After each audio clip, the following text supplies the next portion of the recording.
Story 1. I had a great first date and she agreed to a second date. We went to a brewery and had pizza. She sat down and ridiculed me for about an hour about how small I was. I'm 6 feet tall and weigh 165 pounds. I've always had a slender, runner's build. However, I sat there and took it, finished my drink and pizza, and left politely. She wanted to take a picture of my wrists next to hers because she had never seen a man with such small wrists, and suggested that I needed to date someone smaller than her, as she was about 5 feet 6 inches tall. Needless to say, the girl I'm happily in a relationship with now is 5 feet 10 inches tall and a runner. So it worked out for the better. Story 2.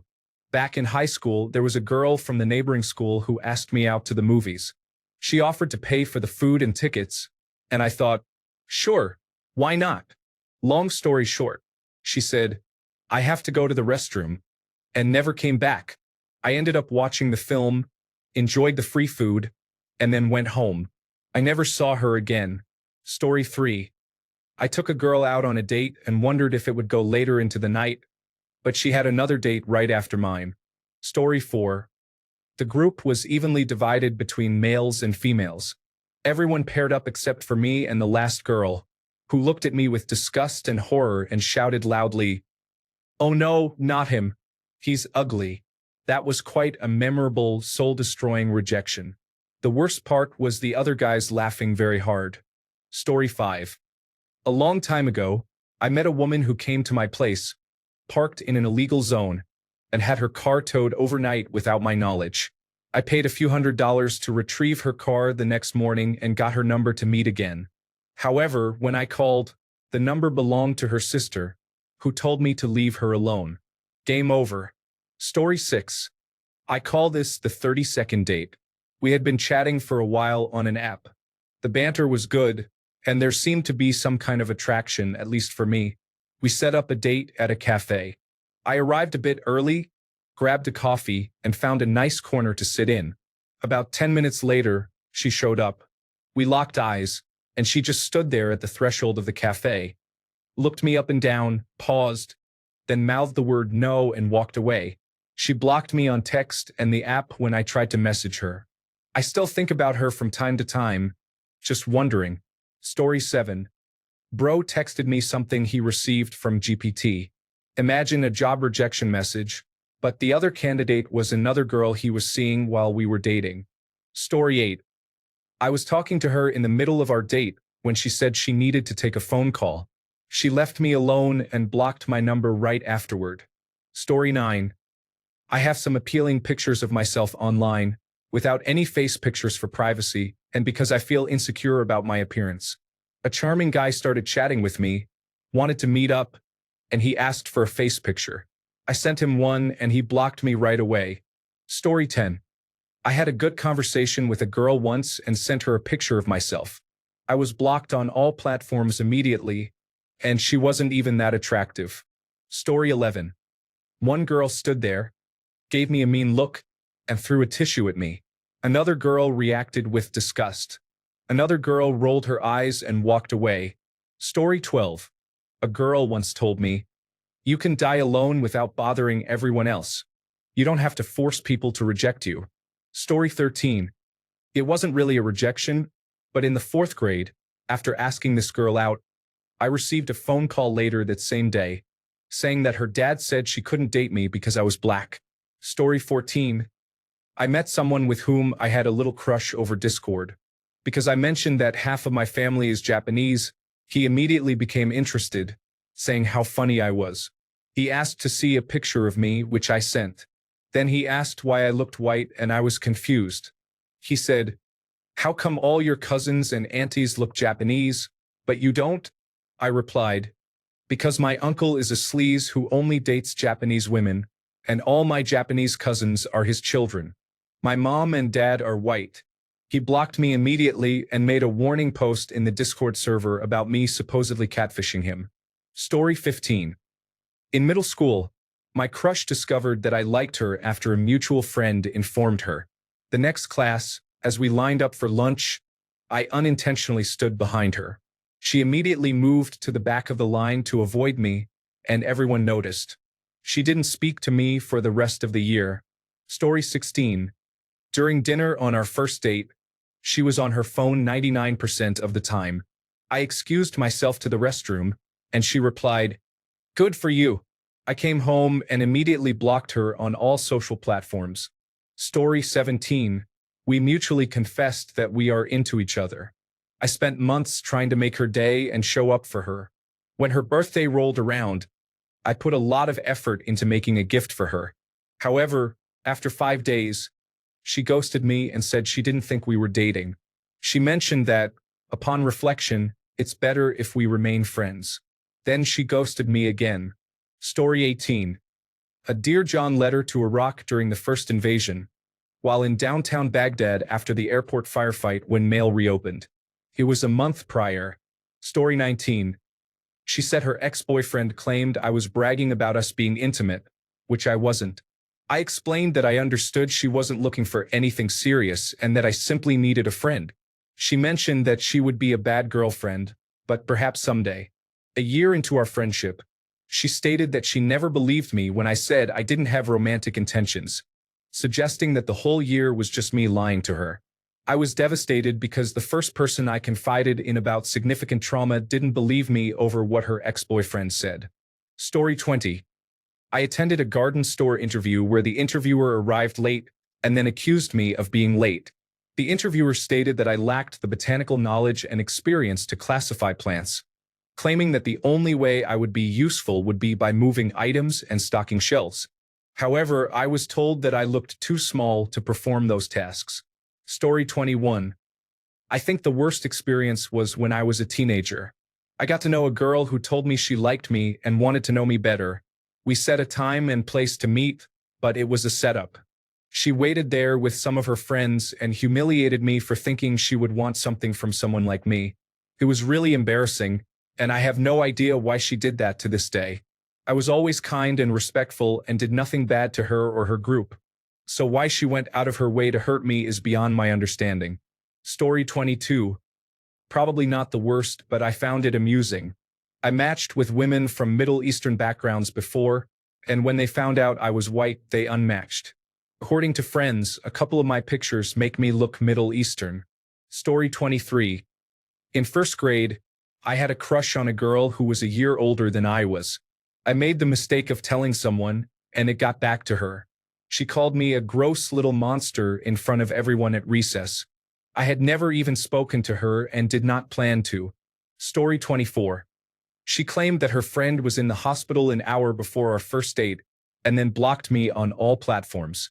Story 25. I have never really been rejected, but I have been stood up many times. I wait about 30 minutes for dates before I leave wherever we are supposed to meet. It's even worse than rejection, I suppose, because my hopes are already high. Story 26. I asked my best friend out in middle school, and I felt shy asking him by myself. So, I took my best friend along to ask him, but he said no. I felt something in my soul crush. Being rejected by my best friend hurt even more because it was awkward for a while. However, I ended up being his first kiss and eventually marrying him. It wasn't so bad after all. It just took time. Story 27. This girl said, "I'd love to be your girlfriend, but you need to get my dad's permission." She could have just said no. Story 28. A female friend of mine had a date in someone's study dorm. When she went to the bathroom at night, she met another guy she liked better. The first date was not happy to see them together at the table during breakfast. Story 29. I once ran into a girl while trying to ask her out. She told me she was seeing someone. It basically broke me. Story 30. I remember a time when I was near basketball hoops, and 3 girls were playing. When I approached them to join, one girl passed the ball to another and told the third girl, "We're done here. Let's go." I hadn't even said anything. That was the toughest rejection I faced. Eventually, the third girl walked away, leaving me alone with the ball on the court. They were full of energy, enjoying their game, but as soon as I arrived, they left. Story 31. I was at a bar when my friend mentioned he was going to meet some girls. I saw him walk toward a group, but then he turned around and walked back to me. I asked what happened. While he was approaching them, they noticed him and told him to turn around and leave. He didn't even make it halfway across the bar. We laugh about it every time we go out. Story 32. I went out with a girl, and a couple of days later, she asked to hang out again, but I couldn't. The next day, she shared a post on her story about guys with receding hairlines deserving it. Story 33. I have only been rejected once. This occurred in high school. I confessed my feelings to a guy, and he ran away. He spoke to me about a week later, and we have been friends ever since. I was traumatized. The guy came back some time later and told me he liked me, but I rejected him. My brain had already assigned him to the friend zone since that horrible moment. Story 34. This one is definitely high on the list. Dude, I don't even think people like you. You think I would? Slaps my lunch tray. Someone from middle school. Story 35. Not me being rejected, but it's definitely a funny story from high school. An awkward guy got asked out by an older girl who was a bit of a delinquent. He had no idea how to respond, so he just shouted, left it in the car, and ran away. Story 36. High school memories. I was in love with a girl. She did not actively reject me, and I did not approach her. However, her mean-spirited best friend, who was aware of my feelings, started making snide remarks about me. Story 37. Is it rejection when some people avoid eye contact with you? This has happened to me often. I am not conventionally attractive, and it seems that stereotypically handsome men tend to avoid me. Over the years, I have interpreted this as their assumption that I would want them more than they want me. Hence, there is no eye contact and no conversation. They leave immediately. Story 38. I have a different story related to my high school theater experience. Every year, there was a big production for seniors, which was always the highlight of the school's arts program. I felt somewhat hesitant when a newer teacher, rather than the respected veteran faculty, was chosen to direct the show. She taught a course called Movement for Actors, and I hadn't respected her during my time in her class. However, I decided to audition anyway because it was the major production. At the end of the audition process, the director announced that it was too difficult to cast the play, so she decided to cast it twice. She wanted us to act out the scenes and see who performed better. I was cast as the lead alongside another girl who was also assigned to the same role. After the initial read-through, she filled most of the main roles, and it came down to me and the other girl to go through the show and determine who truly embodied it. We performed it multiple times, just walking through the scenes. The director constantly vocalized how challenging it was to make a decision because everyone was talented. It was incredibly nerve-wracking for a 17-year-old. People would approach me after rehearsals to offer their opinions, saying things like, "I think you got it," or "I'm sorry, but I think it's hers." The casting process was very public and stressful. For those unfamiliar, this was an unconventional way to cast a play, especially for teenagers. But you want to be selected, you want to prove your capabilities. I also felt anxious because the lead role seemed possibly mine, and I had been somewhat rebellious in her class. In retrospect, her class was not very engaging. Still, I gave it my all, trying to improve and find new interpretations. As we entered the second week of rehearsals, the director announced that we had reached the end of the auditions. Shortly after, a student took me outside to let me know I didn't get the role. The director remained inside to inform the other girl in front of everyone that she had won the part and cheered enthusiastically. I could hear the cheering from my friends. I was informed that I would play a character with 4 lines in one scene and another character with 1 line in another. That was it. The director did not say anything to me about her decision or the reasoning behind the process. There was no encouragement or apology. I simply lost out. As an adult, I realized how poorly she handled the situation. However, as a kid, I felt as though I was almost enough. But once they saw our performances, they decided it was best for me to be cast as a tree. It was absolute rejection at every level. I remained a good sport throughout, even performing those 4 lines because I didn't want to be seen as a brat for quitting when I didn't get the lead. But the experience was soul-crushing and publicly humiliating due to the director's incompetence. I had to perform my part repeatedly without any constructive feedback, while she expressed uncertainty about her choice. I simply wasn't as good, which felt like a failure in teaching, and it deeply affected me. Sometimes, I wonder if her treatment of me was influenced by my mockery of her class. Story 39. This may not compare to the average Reddit user's rejection story, but I think I was 14 when I had a crush on a shy guy who was a devoted Mormon. For some reason, that type was my preference at the time. My friend offered to test the waters for me and talk to him on my behalf. She approached him and asked, "Would you date her?" Apparently, he responded with a nonchalant nah. I don't know why, but his indifference hurt the most, and since I wasn't used to being rejected, I was quite upset about his dismissive attitude. I'm pretty sure he ended up marrying the only girl he ever dated.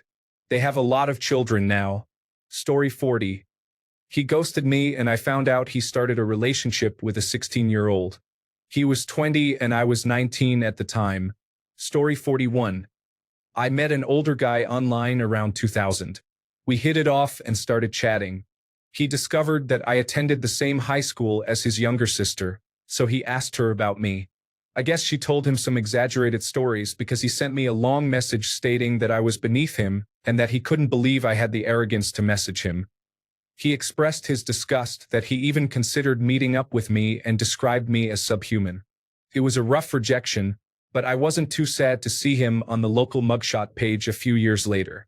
Now he's in and out of jail frequently, so much for me being beneath him. Story 42. Spoke to me for 7 months. I felt foolish for falling for him, only to be told after that time it was just because he liked the attention. I was shocked. I am a full-time medical student and also work 3 part-time jobs: tutoring, serving as president of the neuroscience club, and conducting research. Story 43. Not rejected, I suppose, because there wasn't any dating or flirting, except maybe a bit in the beginning. We went from 4 video calls, the last one being an hour long, where we both seemed to really enjoy each other's presence, to him disappearing without a word. Perhaps it's because he was already struggling significantly with his mental health, which is how I met him online, where he made a post about his intense struggles.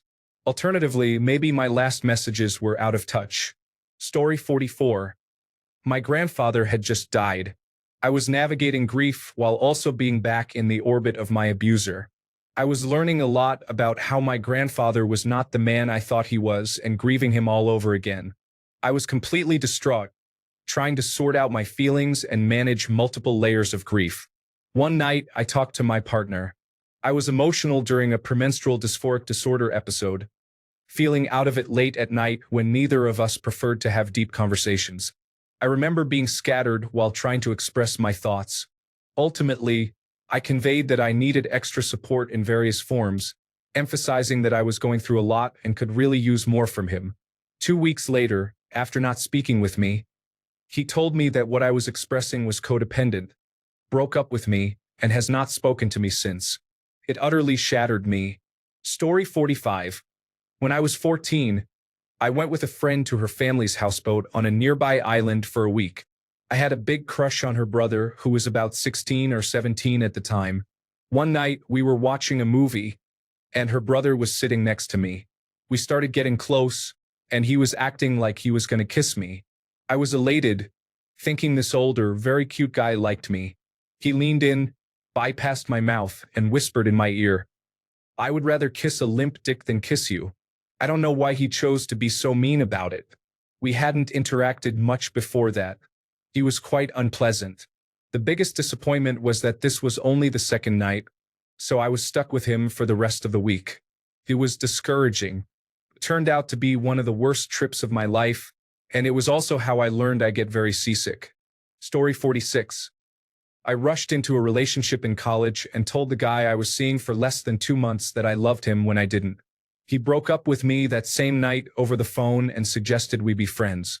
Then the power went out in my dorm during a freak thunder snowstorm. It was bizarre, and no, we did not stay friends. Story 47. To be straightforward, I haven't been rejected at all. It's simply because I haven't asked any girls out. They have all come to me. I have rejected 7 this school year, and I am currently talking to 1. Story 48. This isn't about getting rejected. It's the flip side of rejecting others. In my late teens and early 20s, I was a complete coward when it came to breaking up with people, so I tried to force the issue by cheating on them so they would end it instead. Yes, I recognize it was a terrible move. Thanks a bunch for sticking around till the end of the video.